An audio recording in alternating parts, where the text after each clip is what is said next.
நம்ம ஊர் போத்த படம் அவர் டைரக்டர் மணிவாசன் சாருக்கு வந்து முதல் படம்.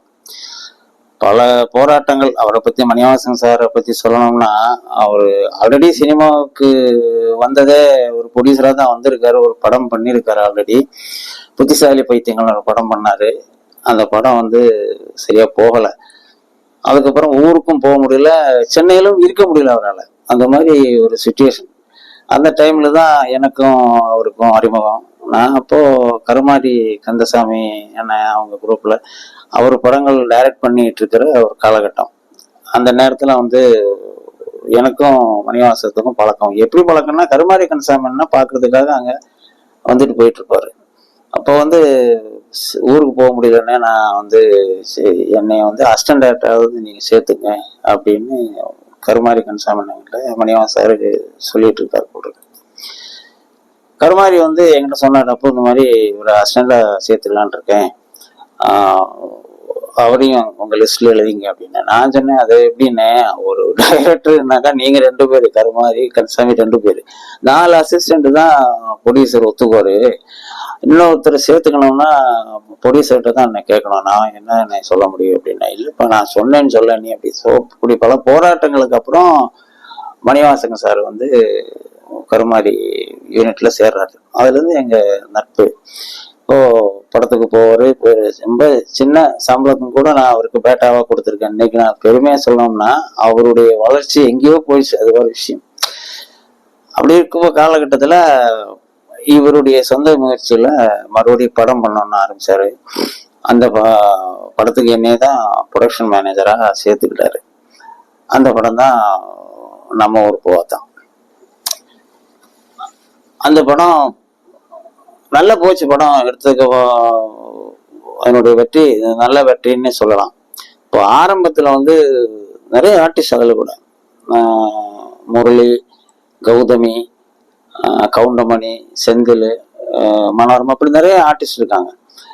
இப்போ இவரை பத்தி, கவுண்டரை பத்தி இந்த நேரத்தில் நம்ம சொல்லி ஆகணும். அவர் ரொம்ப பிஸியா இருக்க டைம் கவுண்டர்.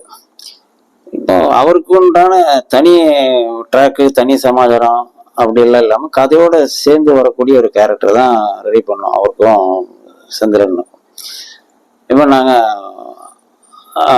டிஸ்கஷனுக்காக மகாபலிபுரம் ஐடியல் பீச்சுக்கு போயிருக்கோம். அங்க எப்பவுமே ஒரு 10 நாள் 15 நாள் உட்காருவோம். இப்போ கவுண்டர் எனக்கு ஃபோன் பண்றாரு, அப்போ நல்லா வந்துட்டு இருக்கா காமெடி அப்படின்னு எல்லாம் கேட்டாரு. அண்ணே சூப்பரா வந்திருக்குண்ணே, அப்படி நீங்க ஃப்ரீயா இருந்தேன்னா இந்த பக்கம் வாங்கினே அப்படின்ட்டு வந்தார். ஒரு நாள் வந்து மத்தியான டைம்ல வந்து அந்த ட்ராக் கொஞ்சம் சொல்லுங்க அப்படின்னா, மணிவன் சார் வந்து வெளியே போயிருக்காரு. எல்லாம் அவர் வரதுக்கிட்டே சம்திங். இப்போ அந்த படத்துல ஒர்க் பண்ண கோ டைரக்டர் கிட்ட அண்ணனுக்கு அந்த ட்ராக் சொல்லுங்க அப்படின்னு சொன்னேன். சொன்ன உடனே அந்த ஃபைல் எடுத்து கேட்டாரு. கேட்டு அங்கேயே கத்திவிட்டாரு உள்ளே ரூமுக்குள்ள. நான் வெளியே இருந்தேன். என்னையா காமெடி பண்ணியிருக்கீங்க, இதெல்லாம் வந்து வழங்குமா அப்படி இப்படின்ற மாதிரி எல்லாம் சத்தம் போட்டு வெளியே வந்துட்டாரு. வெளியே வந்து என்ன ஒரு மாதிரியா பார்த்துட்டு, என்னப்பா பண்ணிட்டு இருக்காங்க, இத்தனை நாளா 15 நாள் டிஸ்கஷன் பண்ணிட்டு இருக்கீங்க, சீனாவை பண்ணி வச்சிருக்காங்க, இதெல்லாம் நம்ம பேசினா நல்லா இருக்குமா, அப்போ என்ன நீங்க அப்படின்ற மாதிரி சளி தட்டி பேசினேன். அப்ப நான் சொன்னேன், இல்லைண்ணே நல்லா நல்லா இருக்கு, என்ன சீன் நல்லா, என்ன நல்லா இருக்கு, என்ன நல்லா இருக்குங்கிற நீ, எல்லாம் நல்லா இல்லை அப்படின்னா. அதுக்குள்ள மணிவாசன் சார் வந்துட்டார். வந்து என்ன இப்போ பிரச்சனை, கவுண்டருக்காக எதிர்பார்த்துட்டு இருக்கோம் நாங்களா, வருவாரா நம்ம ஸ்பாட்டுக்கெல்லாம் அப்படிங்கிற மாதிரி. அந்த மாதிரி ஒரு சுச்சுவேஷன்ல அவர் டைம் ஒதுக்கி வந்திருக்காரு. வந்தோன்னா மணிவாசோட சொன்னேன், உள்ள அவருடைய சீன்ஸ் எல்லாம் அவருக்கு பிடிக்கல போட்டிருக்கு, ஐயோ சொதப்பிட்டானுங்களா உள்ள, யாரு ட்ராக் யார் சொன்னது அப்படின்னா இந்த மாதிரி கோடாயிட்ட சொன்னாரு அப்படின்ட்டு. சரி சரி ஒன்றும் கண்டுக்காத அப்படின்னு நான் கூப்பிடுறேன். அவர் மணிவாசகம் வந்தாரு. நானும் கவுண்டரும் பேசிட்டு இருக்கேன், என்னென்ன மேட்ரு அப்படின்னு.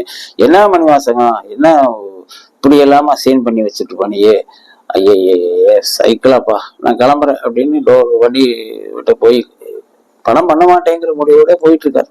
பின்னாடி நாங்கள் 2 பேருமே போறோம். போய் என்ன ஒரு நிமிஷம் வாங்க, வேறொரு மேட்ரு ஒன்று இருக்கு அப்படின்னு மணிவாசன் சார் சொல்ல, அங்க இருக்கிற பார் ரூமுக்குள்ள போனோம் 3 பேரும். போய் ஒரு 1 hour அதுக்குள்ள ஸ்பெண்ட் பண்ணிக்கிட்டு உட்காந்து மணிவாசன் ஒரு ட்ராக் சொல்றாரு கவுண்டர்கிட்ட. சொன்னா கவுண்டர் விழுந்து விழுந்து விழுந்து சிரிக்கிறார். பிடிச்சிச்சுன்னா அப்படி ஹாப்பியா இருக்காரு கவுண்டரு. ஐயோ இதெல்லாம் காமெடி அப்படி இப்படின்னு சொல்லிட்டு திடீர்னு திடீர்னு யோசிச்சுக்கிட்டு இதைத்தானே அந்த கோ டைரக்டர் சொன்னாரு அப்படின்னு மேட்ரு புரிஞ்சுக்கிட்டாரு. ஆஹா, ஏன் சொல்ல வரேன்னா, ஒரு நடிகரை பிடிச்சி கொண்டு வந்து கால் ஷீட் வாங்கி படம் பண்றது பெருசு இல்லை, அவரை கடைசி வரைக்கும் மூடோட ஃபாலோ பண்ணி நம்ம வச்சுக்கிறதுலாம் இருக்கு. அதே கோ டைரக்டர் சொன்னா அதே சமாச்சாரம் அதே சீனு தான் மணிவாசன் சொல்லியிருக்காரு. இவர் சொன்ன விதம் வேற, அவர் சொன்ன விதம் வேற, இதுதான் வித்தியாசம்.